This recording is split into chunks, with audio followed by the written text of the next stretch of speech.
Reports நேயர்களுக்கு வணக்கம். இன்று நம்மோடு இணைந்திருக்கும் சிறப்பு விருந்தினர் மூத்த பத்திரிகையாளர் மற்றும் அரசியல் விமர்சகர் திரு கோலாஹல ஸ்ரீனிவாசன் அவர்கள். வணக்கம் சார். வணக்கம். நிதிஷ்குமார் அவர்கள் பீகாருடைய சிஎம்மாக ராஜினாமா செய்துவிட்டார். அதற்கு மாணிக்கம் தாக்கூர் அவர்கள் ஒரு விஷயத்தை முன்வைக்கிறாரு. பீகார்ல பின்வாசல் வழியாக பேக்டோர் வழியாக பாஜக உள்ள வர நுழையுது, அதுக்காக தான் இவங்க மகாராஷ்டிரால யூஸ் பண்ண அதே டாக்டிக்ஸ் மாதிரி இங்க நிதிஷ்குமாருடைய கட்சியை அகற்ற பார்த்து பாஜக அந்த இடத்துக்கு வருது அப்படின்னு குற்றச்சாட்டை முன்வைக்கிறார். பின்வாசலுக்கும் முன்வாசலுக்கும் அடையாளம் தெரியாதவர்கள் அவ்வாறு சொல்லுவார்கள். பீகாரில் முதல்வர் பதவிக்கு பிஜேபி ஆசைப்பட்டால் அது நியாயமான ஆசை. ஏன் ஆசைப்படக்கூடாது? அதுக்கு என்ன காரணங்கள் இருக்கு? இப்போ நடந்து முடிஞ்ச பீகார் சட்டப்பேரவை தேர்தலில் single largest party BJP. BJP 89 சீட்டு ஜெயிச்சிருக்கு. அவங்க தான் நம்பர் 1 பார்ட்டி. அப்படி இருந்தும் அவங்க இத்தனை காலம் நிதிஷ்குமாருக்காக அதை விட்டு கொடுத்துருந்தாங்க இல்லையா, அதுதான் பெருந்தன்மை. இதுக்கு முன்னாலே அப்படித்தான். நிதிஷ்குமாரை காட்டிலும் போன தேர்தலில் கூடுதலாக பிஜேபி வெற்றி பெற்றிருந்தோம். அத்தனை காலமும் நிதிஷ்குமார் தான் சிஎம்மாக இருந்தார். அப்படி இருந்து நிதிஷ்குமார் தான் இடையில டிச் பண்ணிட்டு அவர் மகா கட்பந்தனில் போயிட்டு அப்புறம் திரும்பவும் வந்தார். ஸோ தன்னை காட்டிலும் குறைவாக பெற்றிருக்கக்கூடிய ஒருத்தரை தொடர்ந்து சிஎம்மாக வைத்திருந்ததே பிஜேபி தான். இதே போல் தான் மகாராஷ்டிராவில் சிங்கிள் லார்ஜஸ்ட் பார்ட்டியாக பிஜேபி இருந்தது. பிஜேபி இருக்கிறப்ப தேவேந்திர ஃபட்னவிஸ் சிஎம்மாக வந்திருக்கணும். ஆனால் அவரை நீங்கள் சிஎம்மாக இருக்க வேண்டாம் அப்படின்னு சொல்லிட்டு ஏக்நாத் ஷிண்டேயை அவங்க சீஃப் மினிஸ்டர் ஆக்கினாங்க. அது அவர்களுடைய பெருந்தன்மை. அதுக்காக காலம் முழுக்க பெருந்தன்மையை காட்டிக்கிட்டு தான் இவங்க கட்சி வளர வேண்டாமா? அதாவதுங்க, ராக் பாட்டத்தில் ஒரு சீட்டு எடுக்காமல் இருந்துட்டு நான் அதிகாரத்தில் உட்காரணும்னு ஆசைப்பட்டால் தப்பு. இப்போ தமிழ்நாட்டில் காங்கிரஸ் பண்ணிகிட்டு இருந்தாங்கல்ல ஒரு 4 மாதம், அது தப்பு. உங்களுக்கு சீட்டு ஜெயிக்கிறதுக்கே இங்கே ஒன்றும் முடியாது. டிஎம்கே ஆதரவோடு தான் நீங்கள் ஜெயிச்சிட்ருப்பீங்க. ஆனால் அதிகாரத்தில் பங்கு வேணும்னு கேட்பீங்க. ஆனால் அங்கே அப்படி இல்லை.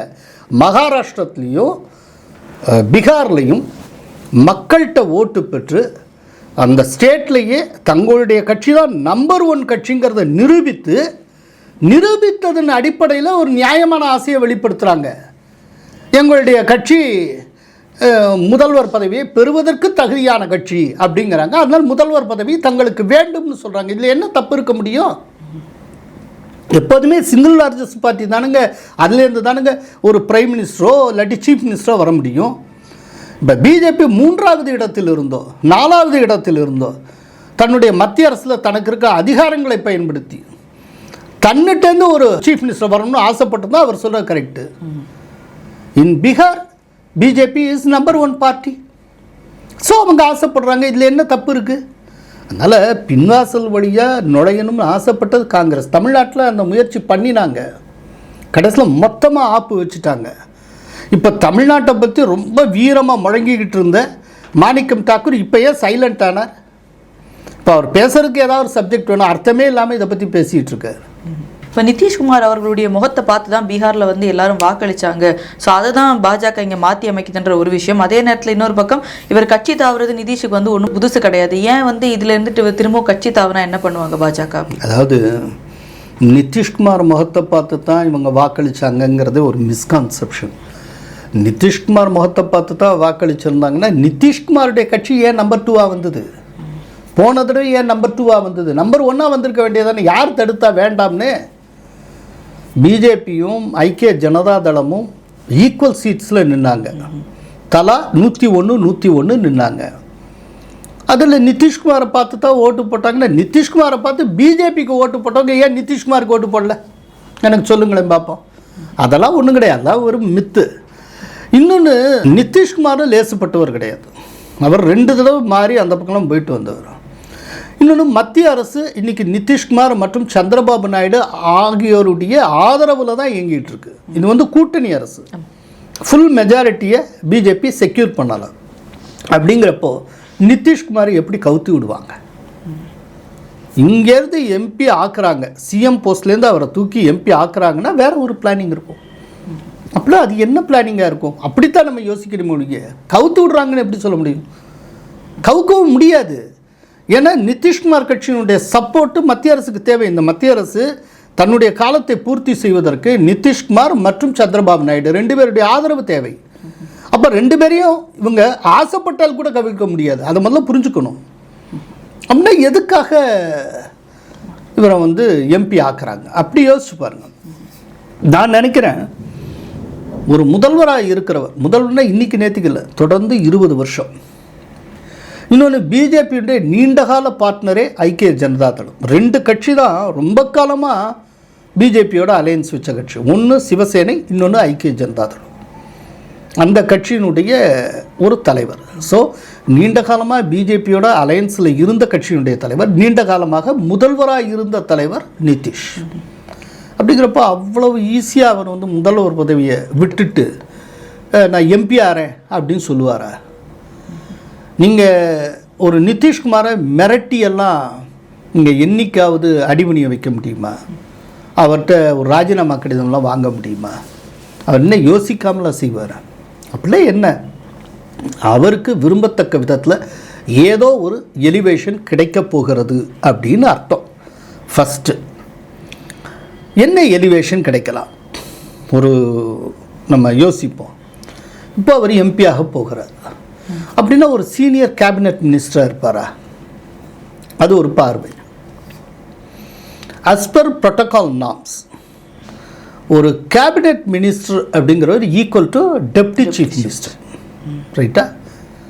முன்னால் கேபினட் மினிஸ்டர் மு க அழகிரி பதவியேற்ற போது மாநில அமைச்சராக இருந்த ஸ்டாலின் தான் அதே லெவலுக்கு எலிவேட் ஆகணுங்கிறதுனால தான் அதே நாளில் இங்கே டெப்டி சீஃப் மினிஸ்டராக பதவி ஏற்றுக்கொண்டார். இவர் ஏற்கனவே சிஎம்மாக இருந்தவர். சிஎம்மாக இருந்தவரை நீங்கள் கேபினெட் மினிஸ்டர்னு ஆக்கினீங்கன்னா டெப்டி சீஃப் மினிஸ்டர் கேடரில் அவரை வைக்கிறீங்கன்னு அர்த்தம். அது எப்படி சரியாக வரும்? அப்படின்னா மேபி அவர் துணை பிரதமர் ஆக்கப்படலாம். இதுக்கு ஒரு வாய்ப்பு இருக்குது. இல்லைன்னா வேறு ஏதேனும் ஒரு சான்ஸ் இருக்கும்னு நினைக்கிறேன். அவர் வந்து எதிர்காலத்தில் துணை ஜனாதிபதியாகவோ இல்லாட்டி ஜனாதிபதியாகவோ ஆக்கப்படலாம். ஏதோ ஒரு ஐடியா ஒன்று ஓடிட்டுருக்கு. ஆனால் நிச்சயமாக உறுதியாக ஒன்றை சொல்ல முடியும், நிதிஷ்குமார் இந்த மாதிரி எம்பி ஆகியிருப்பது ஏதோ ஒரு எலிவேஷனுக்காகத்தான். எலிவேஷன் ஒன்று இல்லை அப்படின்னா நிதிஷ்குமார் முதலில் சம்மதித்திருக்கவே மாட்டார். நிதிஷ்குமார் வந்து தலையாட்டிட்டு போகிற ஆள்லாம் கிடையாது. அது ஒன்று. இப்போ நிதிஷ்குமார் இன்னொன்னையும் சொல்லியிருக்கிறார். அவர் வந்து ஒரு முக்கியமான விஷயத்தை, 2 விஷயத்தை சுட்டி காட்டியிருக்கிறார். ஒன்று என்னென்னா, பீகாருடைய முதல்வராக ஒரு தலித் முகத்தை அறிமுகப்படுத்துவது நல்லதுன்னு சொல்லியிருக்கிறார். அநேகமாக பிஜேபியிலேருந்து ஒரு தலித் ஃபேஸு பீகாருடைய சீஃப் மினிஸ்டராக வரக்கூடும். இது ஒன்று. 2வது அவர் இன்னொரு சஜஷன் சொல்லியிருக்கார், ஐக்கிய ஜனதா தளத்திலிருந்து ஒரு டெப்டி சீஃப் மினிஸ்டர் கொண்டு வாங்கன்னு. அதில் பல பேர் என்ன சொல்கிறாங்கன்னா, அவருடைய சன்னு நிஷாந்த் குமாரை டெப்டி சீஃப் மினிஸ்டராக கொண்டு வருவாங்க அப்படின்னு சொல்கிறாங்க. ஆனால் நிஷாந்த் குமார் இப்போ நான் பேசிகிட்டு இருக்கேன் இந்த நொடி வரைக்கும் அந்த கட்சியில் உறுப்பினரே கிடையாது. ஒருவேளை உறுப்பினராக்கி கொண்டு வரலாம், இல்லைன்னா அந்த கட்சியிலேருந்து யாராவது ஒருத்தர் தேடி பிடிப்பாங்க, ஏதோ ஒன்று நடக்கும். எதுவாக இருந்தாலும் சரி, நிதிஷ்குமாரை அவமானப்படுத்தக்கூடிய எந்த காரியத்தையும் பிஜேபி செய்யாது. ஏன்னா நிதிஷ்குமார் பிஜேபியுடைய நீண்டகால நண்பர். அவங்களுடைய நட்பு அப்படிங்கிறது காங்கிரஸுக்கு எதிராக எமர்ஜென்சி பீரியடில் தொடங்கினது. சங் பரிவார்லேருந்து வந்தவர் நிதிஷ்குமார். ஜெயபிரகாஷ் நாராயண் ஆரம்பித்த அந்த ஒரு காங்கிரஸ் எதிர்ப்பு ஜனநாயக மீட்பு அணியிலிருந்து அவர் வந்தவர். அந்த காலத்திலேருந்து பிஜேபி லீடர்ஸும் நிதிஷ்குமாரும் அவ்வளோ ஒரு நெருங்கிய நட்போடு இருந்தவர்கள். அதனால அந்த நட்புக்கும் நிதிஷ்குமாருக்கே உண்டான ஒரு மரியாதையும் பிஜேபிட்ட எப்போதுமே உண்டு. எலெக்ஷன் நெருங்க போகிற இந்த நேரத்தில் வந்து பல ஸ்டேட்ஸில் ஆளுநர்களை வந்து மாற்றிருக்காங்க. முக்கியமாக தமிழ்நாட்டில் ஆர்.என். ரவி அவர்கள் எந்த அளவுக்கு வந்து திமுக அரசுக்கு ஒரு நெருக்கடி கொடுத்தது அப்படின்றத அவங்களே சொல்கிறாங்க. இப்போ கேரளாவையும் தமிழ்நாடையும் பார்க்குறதுக்காக ராஜேந்திரன் அல்ரேகா அவரை வந்து போட்டிருக்காங்க. இவருமே வந்து பினராயி கூட ராஜேந்திரன் அவர் கூட ஒரு நல்ல டைமில் கிடையாது இல்லையா? அவரும் சட்டசபையில் பல விஷயங்களை சொல்லியிருக்காங்க. நாங்கள் ஒன்று எழுதி கொடுக்குறோம், ஸ்கிப் பண்ணி பல பேரா வாசிக்கிறாங்க அப்படின்னு. ஸோ அவரே திரும்பவும் வந்து இதுக்கு போட்டிருக்காங்க. அதே நேரத்தில் மம்தா பானர்ஜி அவர்கள் என்கிட்ட கன்சல்ட் பண்ணாமல் அமித்ஷா அவர்கள் வந்து போட்டிருக்காங்க அப்படின்னு குற்றச்சாட்டு அவங்க வைக்கிறாங்க. பொதுவாக மாநில முதல்வரை கன்சல்ட் பண்ணி தான் கவர்னரை அப்பாயிண்ட் பண்ணுங்கிற எந்த அவசியம் கிடையாது. யாரை எந்த ஸ்டேட்டுக்கு அப்பாயிண்ட் பண்ணணும் அப்படிங்கிறது ஒரு exclusive right of the president of India. அதனால் இப்படிலாம் கன்சல்ட் பண்ண எந்த அவசியம் இல்லை. இதுக்கு முன்னால் பெருசாக கன்சல்ட் பண்ணதும் கிடையாது. காங்கிரஸ் காலத்துமே பெருசாலாம் கன்சல்ட் பண்ணதில்ல. ஒருவேளை காங்கிரஸோட அலையன்ஸில் இருக்கிற நட்பு கட்சிகள் ஏதேனும் ஒரு ஸ்டேட்டில் இருந்தால் அப்போ அந்த மாநில முதல்வரோட வேணால் டிஸ்கஸ் பண்ணிப்பாங்க. அவ்வளோதானே ஒழிய அப்படி கன்சல்ட் பண்ணி போடணுங்கிற எந்த அவசியமும் இல்லை. சரி, ஆர்லேக்கர் இங்கே வரார், அது ஒரு பக்கம். அதை விட ரொம்ப முக்கியம், ஆர்என் ரவி ஏன் அங்கே போகிறார்? அங்கேயும் எலெக்ஷன். ஆர்என் ரவி இங்கே வந்தோடைய நோக்கமே டிஎம்கே அரசுடைய கண்ணில் வரல விட்டு ஆட்டணுங்கிறதுக்கு. அவரை தினம் கொறி எழுப்பிக்கிட்டே இருந்தார். கிட்டத்தட்ட ஸ்டாலின் அவர் தூங்க விட்டதே கிடையாது. அந்த மாதிரி பண்ணிக்கிட்டு இருந்தார். இப்போ ஆர்என் ரவி அங்கே ஷிஃப்ட் ஆகி வெஸ்ட் பெங்கால் போகிறார். அப்படின்னா அமித்ஷா என்ன நினைக்கிறார்? ஆர்என் ரவியுடைய சர்வீஸ் இன் தமிழ்நாடு போதும் அப்படின்னு அவர் நினைக்கிறார். அப்படி ஒரு நினைப்பு அமித்ஷாவுக்கு எப்போ ஏற்படும்? வருகிற தேர்தலில் நிச்சயமாக டிஎம்கே தான் ஜெயிக்கும்னு அவர் நினச்சிருந்தால் ஆர்என் ரவியும் தொடர்ந்து இருக்கணும்னு ஆசைப்பட்டிருப்பார். அப்படின்னா அமித்ஷாவுடைய கணக்கு என்ன? இந்த தடவை தேர்தலில் டிஎம்கே ஜெயிக்காது, திமுக கூட்டணி தோற்கும், அதனால் ஆர்என் ரவியை வெஸ்ட் பெங்காலுக்கு பயன்படுத்துவோம் அப்படின்னு அவர் நினச்சிருக்கிறார். அப்படின்னா இதுலேருந்து தேர்தல் ரிசல்ட்டை ஓரளவுக்கு நீங்கள் அனுமானிக்கலாம். இதுதான் நமக்கு கிடைக்கிற மெசேஜ். ஸோ அப்படிங்கிறப்போ ஏன்னா டிஎம்கே ஆட்சிக்கு வரான்னா ஏடிஎம்கே இல்லாட்டி தேசிய ஜனநாயக கூட்டணி தான் ஆட்சிக்கு வரும்னு அர்த்தம். தேசிய ஜனநாயக கூட்டணி ஆட்சிக்கு வரப்போ அதை படுத்தி எடுக்கிற மாதிரியான ஒரு ஆளுநர் தேவையில்லை. அதனால் ஆர்என் ரவியை அங்கே அனுப்புகிறாங்க. இப்போ இன்னொரு கேள்வி இருக்குது. அப்படின்னா ஆர்என் ரவியை வெஸ்ட் பெங்காலுக்கு அனுப்புகிறாங்கன்னா வெஸ்ட் பெங்காலில் பிஜேபி ஆட்சியை பிடிக்க முடியாதுன்னு அமித்ஷா நினைக்கிறாரா? ஆம், நினைக்கிறார். இப்போ நானே எனக்கு தெரிஞ்ச கணக்குப்படி பார்த்தா முன்னால் பிஜேபி ஒரு 77 சீட் ஜெயித்தாங்க. அதுலேருந்து கொஞ்சம் இம்ப்ரூவ் பண்ணுவாங்க, அதுக்கு மேலே முடியாது. இந்த தடவையுமே வெஸ்ட் பெங்காலில் ஆட்சியை பிடிக்கிறதுங்கிறது ரொம்ப கஷ்டம். பட் பொது மேடையில் அமித்ஷா வந்து நாங்கள் இத்தனை சீட்டு ஜெயிப்போம்னு சொல்லுவார். அவங்க கட்சிக்காரங்க நிறைய கிளைம் பண்ணுவாங்க, வேறு விஷயம்.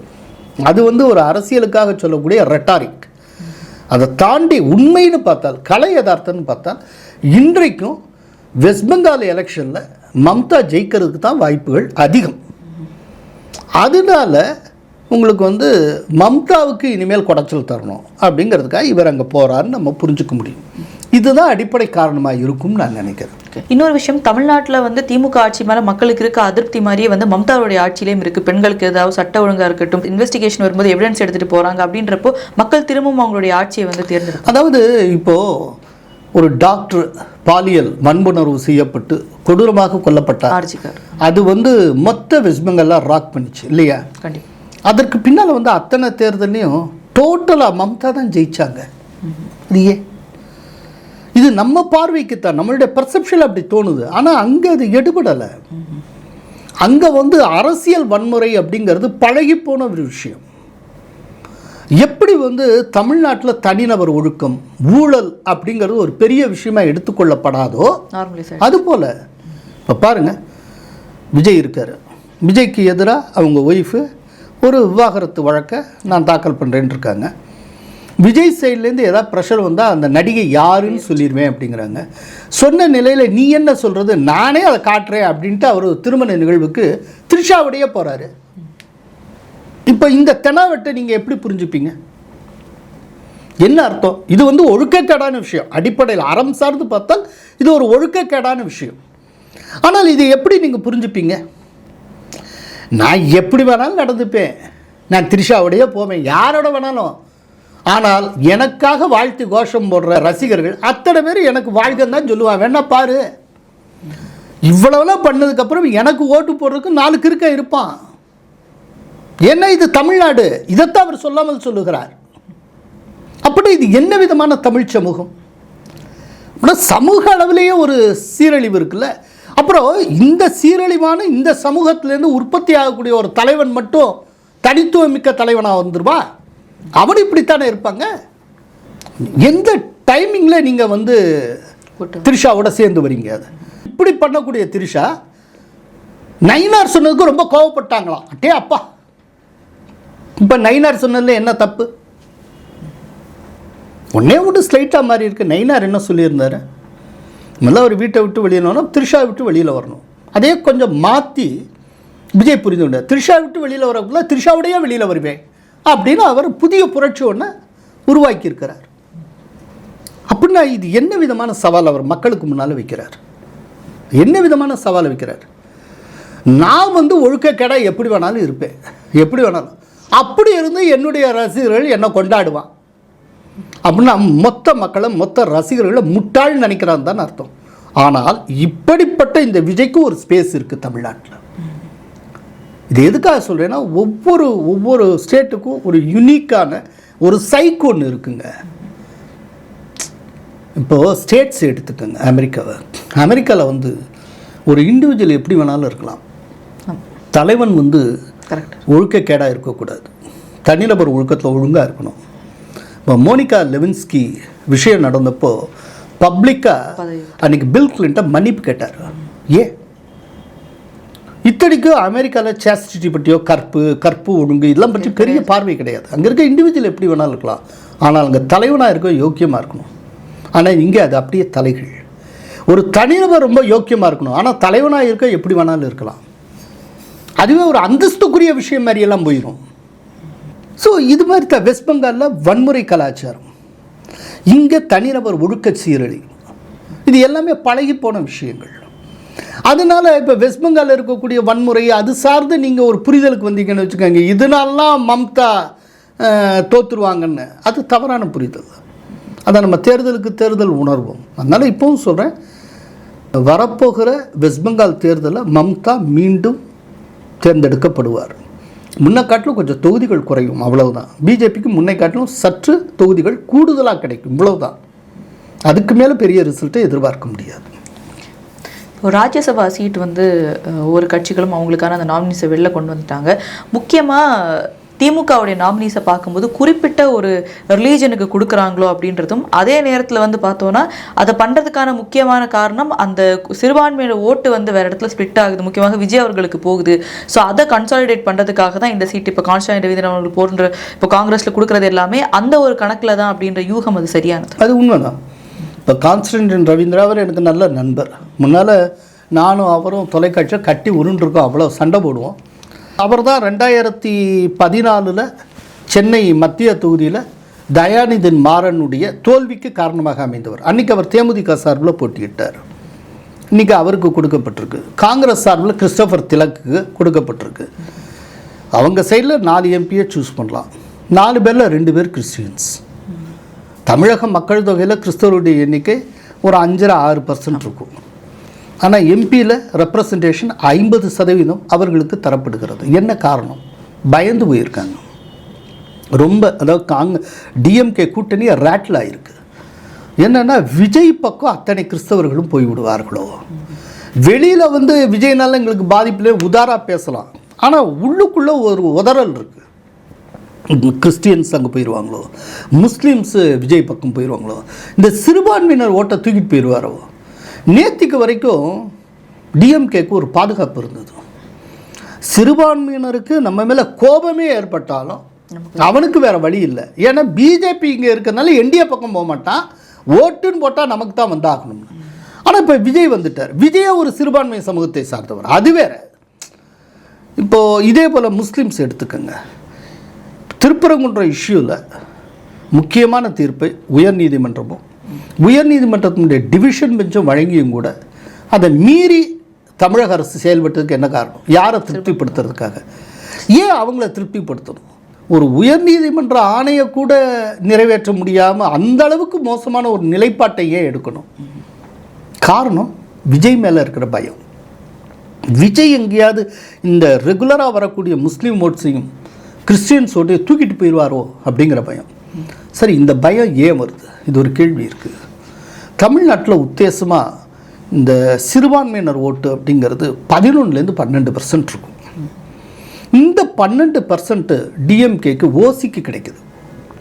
முயற்சியே இல்லாமல், எஃபர்ட்டே இல்லாமல், அதுவாக தன்னை போல் பாக்கெட்டுக்கு விழுது. இப்போ அதனால டிஎம்கேக்கு ஒரு பெரிய அட்வான்டேஜ் இருந்தது. அது பிரச்சாரத்தை ஆரம்பித்தாலே 13% தான் ஆரம்பிக்கும். முதல் 12% கிடைச்சாச்சு, மீதி 13லேருந்து தான் ஸ்டார்டிங். ஆனால் மற்ற கட்சிகள் 0லேருந்து ஆரம்பிச்சாகணும். இவங்க 0ல் ஆரம்பித்து இந்த 12 ரீச் பண்ணுறதுக்குள்ளே 13ல் ஆரம்பித்த டிஎம்கே 50க்கோ 40க்கோ போய் நிற்பாங்க. இந்த ஒரு அட்வான்டேஜ் இருந்தது. விஜய் கட்சி ஆரம்பித்ததுக்கப்புறம் இந்த அட்வான்டேஜ் தவிடுபடி ஆயிடுச்சு. இப்போது இதை எப்படியா சேஃப்கார்ட் பண்ணணும் அப்படின்னு பார்க்குறாங்க. அதனால தான் அள்ளி அள்ளி தர்றாங்க. பட் இதெல்லாம் ஒர்க் அவுட் ஆகுமா இல்லைன்னு தெரில, டவுட்டாக தான் இருக்குது. அதே மாதிரி திமுக சொல்லியிருக்காங்க அவங்களுக்கு எவ்வளவு யாருக்கு சில கட்சிகளுக்கு எவ்வளோ தொகுதி கொடுக்குறோம், என்ன ராஜ்யசபா சீட்டை பற்றிலாம் பேசியிருக்காங்க. அப்படி இருக்கும்போது இன்னுமே என்டிஏ எதையுமே சொல்ல ஆரம்பிக்கல, எத்தனை தொகுதி அப்படின்றத கேண்டிடேட் அப்புறம் சொல்லலாம். நயனார் அவர்கள் சொல்கிறாரு எப்போ எலெக்ஷன் கமிஷன் டேட் சொல்கிறாங்களோ அதுக்கப்புறம் தான் சொல்லுவோம் அப்படின்னு. எதனால் அந்த தாமதத்தை என்டிஏ கூட்டணி இருக்குது? தாமதம்னு சொல்ல முடியாது. இப்போ இவங்க தான் கூட்டணியை பற்றி பேசிகிட்டு இருக்காங்க. இந்த 4 மாத காலமாக கூட்டணியை விட்டு வெளியில் ஓடி போயிருமோ காங்கிரஸுங்கிற அச்சம் இருந்து எல்லாம் இருந்தது. இதுக்கு முன்னாலேயே போன வருஷம் ஏப்ரல் 12 ஏடிஎம்கே உடனான அலையன்ஸை அமித்ஷா சீல் பண்ணார். ரொம்ப அட்வான்ஸாக பண்ணாங்க. அதே போல் எடப்பாடியார் என்னைக்கோ பிரச்சாரத்தை ஆரம்பிச்சிட்டாரு. பிரச்சாரத்தை ஆரம்பிச்சுட்டு இப்போ வரைக்கும் கிட்டத்தட்ட ஒரு 200 தொகுதி வரைக்கும் அவர் கவர் பண்ணிட்டாரு. இதெல்லாம் அவங்க செய்யவே இல்லையே. ஸ்ட்ராட்டஜிக்காக இருக்கும்னு நான் நினைக்கிறேன். என்னென்னா இப்போ அவங்க எவ்வளவு தொகுதி எந்த கட்சிக்குன்னு கொஞ்சம் கொஞ்சமாக சொல்ல ஆரம்பிச்சிருக்காங்க. அடுத்தப்பில் எத்தனை தொகுதி எந்த தொகுதிங்கிறது சொல்லுவாங்க. ஸோ எந்த தொகுதியில் யார் நிற்கிறான்னு பார்த்து அதுக்கேற்றபடியாக நீங்கள் அந்த தொகுதியை கேட்டு பெறலாம். ஸோ இந்த மாதிரி ஒரு கேண்டிடேட் நிற்கிற ஒரு தொகுதிக்கு இந்த கட்சியை சேர்ந்த ஒரு போட்டியிட்டால் சரியாக இருக்கும்னு ஒரு ஸ்ட்ராட்டஜிக்காக யோசிக்கலாம். இப்படி பல்வேறு காரணங்கள் இருக்கும். இது ஸ்ட்ராட்டஜிக்கான ரீசன்ஸ் தான், மற்றபடி இது தாமதமே கிடையாது. இப்போ ஒரு கட்சிக்கு இந்தந்த தொகுதியில் நாங்கள் நிற்கணும், இல்லை இன்னொரு கட்சிக்கு இருக்கும் ஒரு எக்ஸ்பெக்டேஷன் 2 பேருக்கு இருந்துட்டு இருக்கும்போது கடைசி நேரத்தில் போய் இல்லை இந்த கேண்டிடேட்டுக்கு நீங்கள் நிற்கலாம் இல்லை இந்த கட்சி நிற்கலான்னு மாற்றும் போது அது அந்த கேண்டிடேட்டுக்குள்ளேயோ இல்லை உட்கட்சி பிரச்சனைகள் வராது. அதுக்காக தான் வெயிட் பண்ணிட்டு இருக்காங்க. அப்படி வரக்கூடாதுங்கிறது தான் வெயிட் பண்ணுறாங்க. அவங்க என்ன சொல்கிறாங்க, என்ன எதிர்த்தரப்புலேருந்து என்ன பண்ணுறாங்கங்கிற பார்ப்போம் அப்படின்னு. அதுக்குள்ளே உத்தேசமாக ஒரு ஐடியா இருக்கும். இப்போக்குள்ளவே பகிரங்கமாக அறிவிக்கலையே ஒழிய பிஜேபிக்கு எத்தனை சீட்டு யாருக்கு எத்தனைங்கிறது ஒரு ஐடியா இருக்கும். அது எந்தெந்த தொகுதிங்கிற அளவுக்கு கூட ஒரு ஐடியா இருக்கலாம், வாய்ப்பு இருக்குது. அதில் முன்ன பின்னெல்லாம் ஆகும். இப்போ கோயம்புத்தூர் டிஸ்ட்ரிக்ட் எடுத்துக்கோங்க. கோயம்புத்தூர் டிஸ்ட்ரிக்டில் ஏடிஎம்கே போட்டியிடணும் அப்படின்னு ஆசைப்படுற தொகுதிகளில் பிஜேபி ஆசைப்படுறதுக்கு நிறைய வாய்ப்பு உண்டு. இப்போ அதே போல் நார்த்து தமிழ்நாட்டில் ஏடிஎம்கே நிற்கணும்னு ஆசைப்படுற ஒரு சில தொகுதிகளில் பாமக நிற்கணும்னு ஆசைப்படலாம். இப்படி நிறைய இருக்குது. அந்த இதெல்லாம் அவங்க பேசி சரி பண்ணுவாங்க. ஒரு ஐடியா இருக்கும். டிஎம்கேக்கும் இவங்களுக்கு இடையில் என்ன வித்தியாசம்? டிஎம்கே அதிகாரபூர்வமாக அறிவிக்க ஆரம்பிச்சிட்டாங்க, இங்கே அதிகாரபூர்வமாக அறிவிக்கல. அதுக்கு காரணம் என்ன? டிஎம்கேட்ட ஒரு பயம் இருக்குது. அதிகாரபூர்வமாக இப்போது ஆரம்பிக்கலைன்னா யாரோ ஓடி போயிடுவாங்கன்னு பயப்படுறாங்க. டிஎம்கே நேற்றுக்கு வரைக்கும் என்ன சொல்லிட்டு இருந்தாங்க? இது வலுவான கூட்டணி, கொள்கை கூட்டணி அப்படின்னு சொல்லிட்டு இருந்தாங்க. இது உண்மையிலேயே வலுவான கூட்டணி அப்படின்னா பிரேமலதா ஏன் தேவைப்படுகிறார்? ஏன் ஓபிஎஸ் தேவைப்படுகிறார்? ஏன்னா அன்றைக்கி பார்க்குறேன் பேச்சுவார்த்தை குழுவோட டிஎம்கேட பேச்சுவார்த்தைக்குள்ள ஆம் ஆத்மி பேச்சுவார்த்தை நடத்திக்கிட்டு இருக்காங்க. இந்த முறை என்னமோ ஒயிட்டில் குல்லா போட்டு யாரோ உட்காந்துருக்காங்களே அப்படின்னு பார்த்தா அவங்க உட்காந்துக்கிட்டு இருக்காங்க. ஆம் ஆத்மியெல்லாம் ஏன் தேவைப்படுது? என்ன காரணம்? அப்படின்னா அந்த அளவுக்கு தன்னுடைய கூட்டணியை ஒரு பலவீனமான கூட்டணியாக ஸ்டாலின் கருதுகிறார்.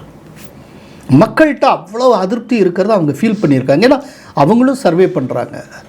இப்போ சபரீஷனுடைய பெண்ணுங்கிற நிறுவனத்துலேருந்து கிடச்சிருக்கும். அதே போல் ஐபி ரிப்போர்ட் இருக்கும். நிறையா இருக்குது.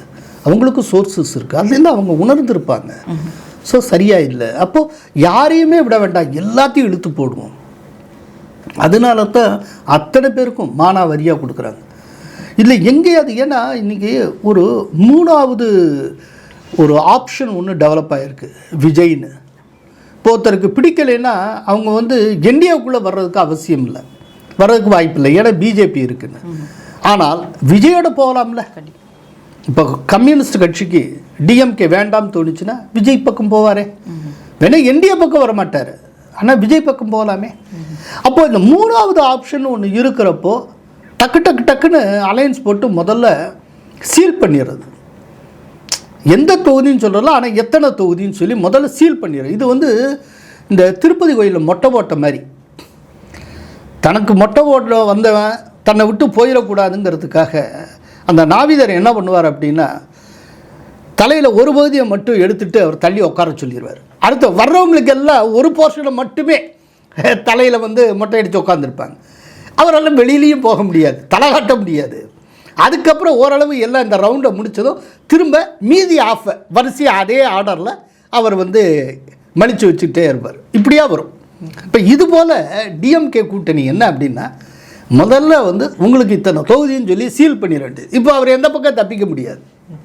இல்லாட்டி விஜய் பக்கம் அவர் குதித்து ஓடிட்டாருன்னா இப்படி உண்மையிலேயே டிஎம்கே கூட்டணி ஒரு பரிதாபத்துக்குரிய நிலையில் இருக்குது. இப்போ திமுக காங்கிரஸ் உடைய அலையன்ஸ் வந்து கன்ஃபார்ம் ஆயிடுச்சு. திமுக அதிகமாக கொடுத்துடவும் கூடாது, காங்கிரஸ் நேரத்தில் கம்மியாக வாங்கிடவும் கூடாது அப்படின்ற மாதிரி ஒரு இதில் ஒரு விதமான ஒரு ஃபேஸ் சேவிங், அவ்வளோதான். அதாவது காங்கிரஸுக்கும் அவமானமாக இருக்கக்கூடாது, அதே போல் கொடுத்துட்டா தங்களுக்கும் அசிங்கமாயிரும். இதில் வந்து ஃபேஸ் சேவிங் ஒரு உச்சகட்டம் என்னென்னா, அதை கொடுத்துட்டு வெளியில் வந்து காரில் ஏறுறப்போ அவர் சைகை காட்டுற மாதிரி, கடைசியில் டிஎம்கே கை ஓங்கிச்சுங்கிற மாதிரி அப்படி ஒன்று பர்செப்ஷனை உருவாக்குறாங்களாம். இந்த பெர்செப்ஷனை மட்டுமே தான் டிஎம்கே ஒரு உத்தியாக அன்னைக்குலேருந்து இன்றைக்கி வரைக்கும் கையாண்டு கொண்டு இதை தாண்டி அவங்க போகவே இல்லை. இப்போ இது வந்து காங்கிரஸ் கேடர்ஸ் இரிட்டேட் பண்ணாதா? ராகுல் வந்து 39 41 கேட்டுக்கிட்டல வெறும் 28 கொடுத்து அல்வா கொடுத்தாச்சு. 25 தர்ற முன்னால் தந்தாங்க, அதுக்கு மேலே 3 சீட்டு தான், இவ்வளவு தான். இதில் வெளியில் வேற வந்துட்டு இப்படி கையை காட்டு இப்படின்னா இப்போ யாருடைய கழுத்து அறுத்தது? அப்போ அதுக்கு அந்த அந்த கேள்விக்கு வந்து காங்கிரஸ்காரங்களுக்கு விடை தெரியும்ல. இப்போ அதை வந்து அவங்க ரசிப்பாங்களா? காங்கிரஸ் ரசிக்குமா? கொஞ்சம் யோசிச்சு பாருங்க. அப்போது இந்த மாதிரி அலையன்ஸ் நடந்தாலுமே களத்தில் ஜெல்லாகாது. இப்போ காங்கிரஸ்காரங்களுடைய ஓட்டு ஒழுங்காக டிஎம்கேக்கு பேக்கெட் ஆகுமா, இல்லை டிஎம்கேட ஓட்டு காங்கிரஸுக்கு பேக்கெட் ஆகுமா? இதெல்லாம் டவுட்டு. இப்போ டிஎம்கே போட்டியிடுற இடத்துல தாவேக்காவும் போட்டியிடுதுன்னு வச்சுக்கோங்க.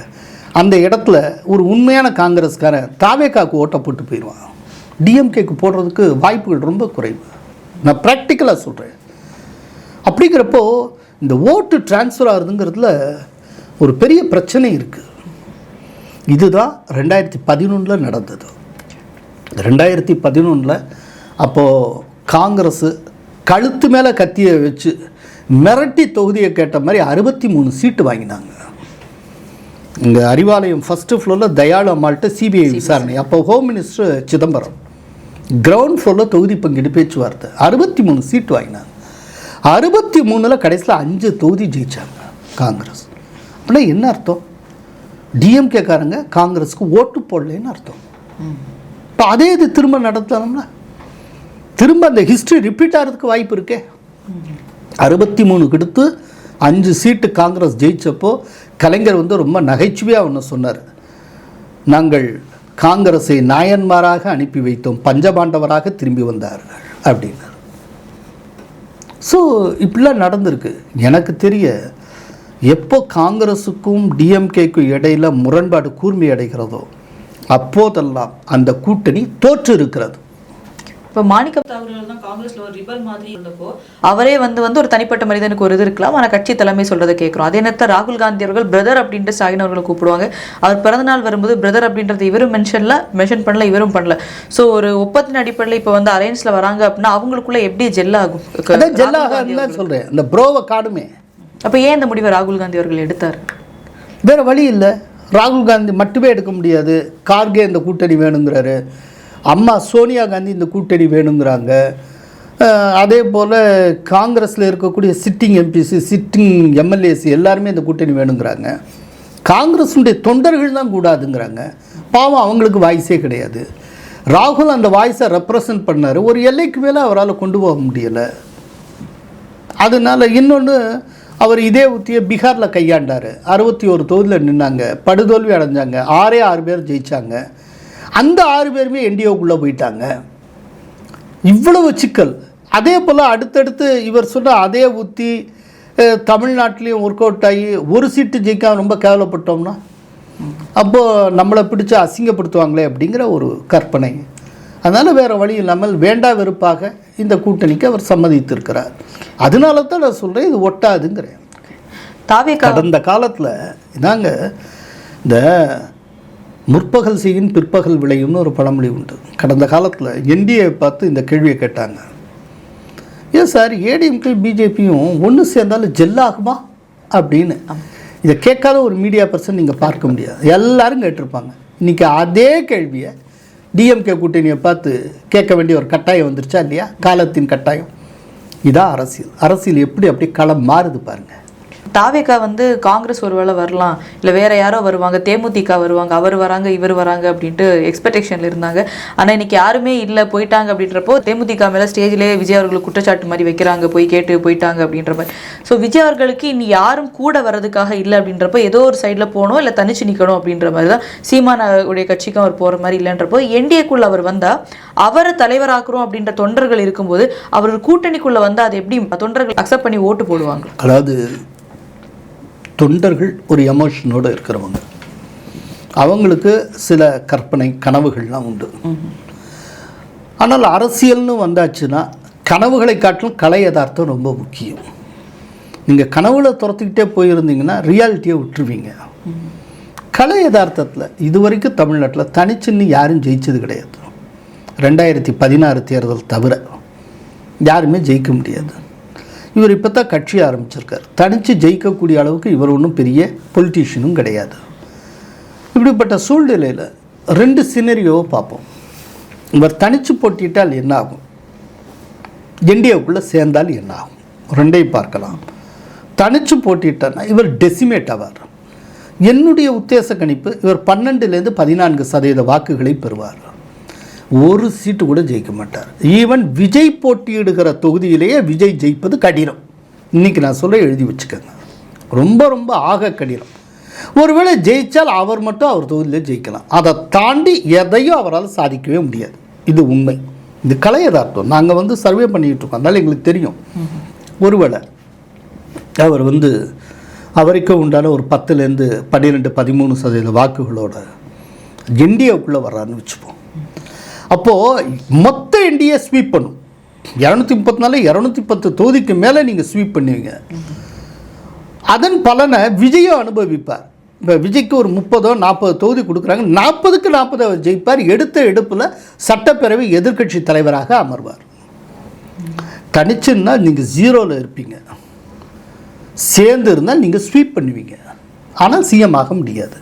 இல்லை ஒரு கேள்வி கேட்பாங்க, இப்போ விஜய் தான் சிஎம் ஆகணும், எங்களுடைய சிஎம் கேண்டிடேட் விஜய்னு அவங்க தீர்மானம் நிறைவேற்றியிருக்காங்களே அப்படின்னு கேள்வி கேட்கலாம். அது எதற்கு போட்ட தீர்மானம்? விஜயுடைய தலைமையை ஏற்று அவங்க கூட்டணிக்கு போனால் அந்த தீர்மானத்தை நீங்கள் ஏற்றுக்கொள்ளணும். விஜயை தன்னோட வர்றதுக்கு ஒத்தரும் இல்லைன்னு சொல்லிட்டு இன்னொரு கூட்டணிக்குள்ளே வர்றப்போ அவர் எந்த கூட்டணிக்குள்ளே வருகிறாரோ அந்த கூட்டணியின் தலைமை என்ன சொல்லுகிறதோ அதைத்தான் அவர் கேட்டாகணும். ஸோ என்டிஏவுக்குள்ளே, தமிழக என்டிஏவுக்குள்ளே விஜய் வந்தால் முதல்வர் வேட்பாளர் எடப்பாடி பழனிசாமி தான். இல்லை எந்த ஒரு மாற்றமும் இருக்காது. வேணும்னா அவர் தன்னுடைய அரசியல் புத்திசாலித்தனத்தை பயன்படுத்தி எடப்பாடியாரோடையும் அமித்ஷாவோடையும் பேசி துணை முதல்வர் பதவிக்கு துண்டு போடலாம். ஆனால் பாஜக அதை விடும். அதான் அதனால தான் பேசின்னு நான் சொல்கிறேன். நீங்கள் பாஜகன்னு சொல்கிறீங்க, பாஜகவுக்கும் விஜய்க்கு இடையில் டயலாக் இல்லைன்னு நினைக்கிறீங்க? டெல்லியில் சிபிஐ என்கொயரிக்கு அப்புறம் இப்போ வரைக்கும் விஜய் பிஜேபியை தாக்கி ஏன் பேசலை? அதாவது எப்படின்னா பிஜேபியுடைய அகில இந்திய தலைமை அமித்ஷாலாம் எப்படின்னா நண்டு மாதிரி சர்ஃபேஸுக்கு கீழேயே தான் ஊர்ந்து போயிட்டே இருக்கும். எல்லா வேலையும் நடந்துகிட்ருக்கும். எப்போ தலையை காட்டணும் அப்போ மட்டும் மேலே வந்துடுவாங்க. அது வேறு விதமான ஸ்டைல். அந்த ஸ்டைலை இங்கே இருக்கிறவங்களால அனுமானிக்கவே முடியாது. யாராவது நிதிஷ்குமார் இதை ரிசைன் பண்ணிட்டு ராஜ்யசபா எம்பி இதுக்கு வேட்புமனு தாக்கல் பண்ணுவார்னு ஒருத்தர் கற்பனை பண்ணி பார்த்தாங்களா? அதே போல் பிஜேபிக்கு தேசிய தலைவர் யார் வருவா அப்படிங்கிற ஒரு ப்ராபபிலிட்டியில் எத்தனை பேர் அடிபட்டு யாராவது ஒருத்தர் நிதின் நபின்கிற ஒருத்தர் ஒரு பேரை யோசிச்சு அது பார்த்துருக்காங்களா? பிஜேபி ஸ்டைல் வேறு.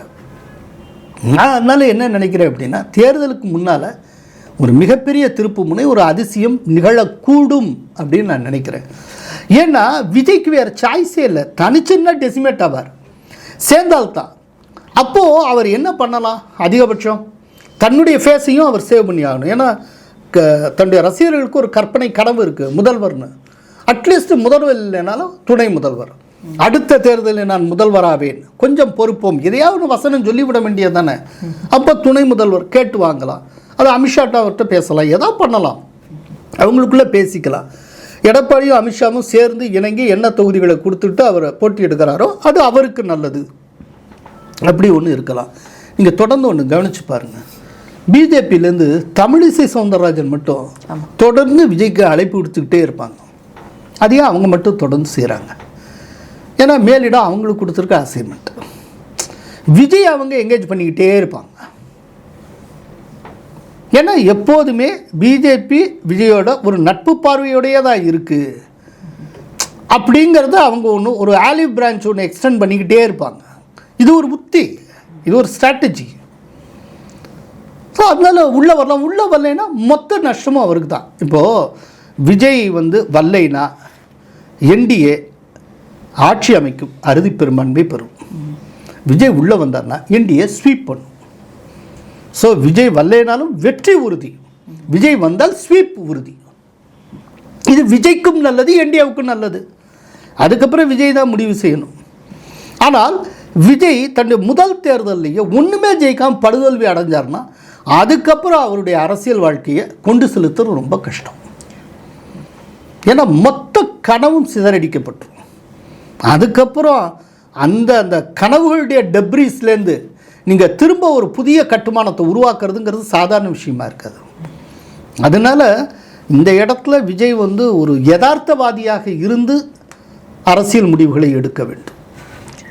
முக்கியமாக அமித்ஷா அவர்கள் எடப்பாடி அவர்கள் சந்திச்சு 2 மணி நேரம் பேசினாங்க. எடப்பாடி அவர்கள் சொல்லும் போதே நாங்கள் 210 தொகுதி ஸ்வீப் பண்ணோம் அப்படின்றது நீங்கள் அந்த சொல்கிற டைமே அவர் பேசுகிறார் அப்படின்றப்போ கண்டிப்பாக சொல்கிறேன். 210ங்கிறதுலாம் நீங்கள் சாத்தியமான விஜய் உள்ளே வரணும்.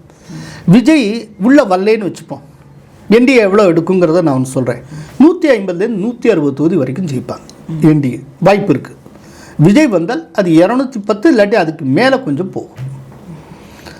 திரும்ப எடப்பாடியார் 210 சொல்லிகிட்டு இருக்காரு அப்படின்னா ஏதோ ஒன்று சத்தம் இல்லாமல் நடந்துகிட்டு இருக்குன்னு அர்த்தம்.